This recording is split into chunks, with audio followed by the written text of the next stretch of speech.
I've had just about enough. This is the last shot here. I'm going to make this short and sweet because I've already tried to make this video like 3 times and something keeps messing up. I probably should have bought this camera at Walmart, but I didn't. I went to like Office Max or something. And since we don't have that fancy Hollywood things, we have to make do with what we've got and balance things and so forth.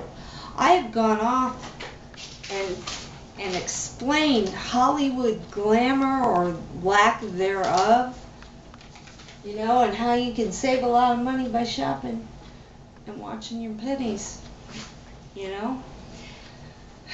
I went through gossip rags, not this one in particular, but it's still the same damn people that were on there 3 years ago. And they got no fashion sense.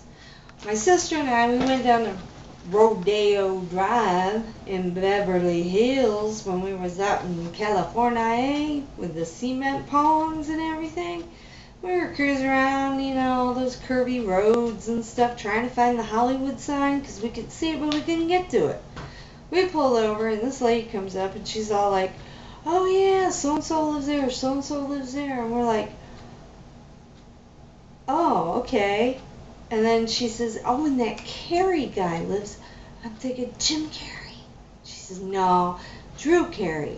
And I'm like, "Oh, okay." And my sister and I are like, whatever. So anyway, we get done talking to her, and we said, "Let's go over and say hi." So we go over to Drew's place and push a little button, and he comes on, and you know it's him, you know his voice.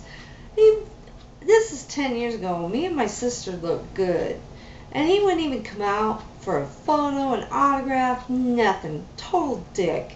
So, needless to say, I never watched his show again, which wasn't really fair because the people he acted with were really cool. It was just, he rested on these other people to make him popular, but I don't think he's all that. Anyways, I mean, if I was famous and somebody came up to my door and they were polite and everything, and you know, I'd give them a picture. Hell, I'd probably give them a disposable camera. You can pick them up at Walmart for $10. It's quite a deal. Or you can buy the kind like I have and spend $200. But it's worth it. I mean, the damn thing makes movies. I could be the next Steven Spielberg. Actually, I kind of like Tim Burton, though. Yeah, he contacted me, and he's pretty interesting. He's my Facebook friend now. I have lots of Facebook friends. I actually had tons of them, but due to a little incident with Mr. Jeffrey Goldblum, I lost all my friends. So now I have to kind of start over, but that's okay. I don't wish him any bad feelings. I really don't have any kind of hate or any feelings, really, except, you know, I watched a couple clips of him tonight, and I was kind of like, he seems like a really pleasant person. He smiles. He's got a beautiful smile, and he just seems good-natured. I guess that's why I freaked, because I thought, how can he look so nice and seem so nice and not be nice?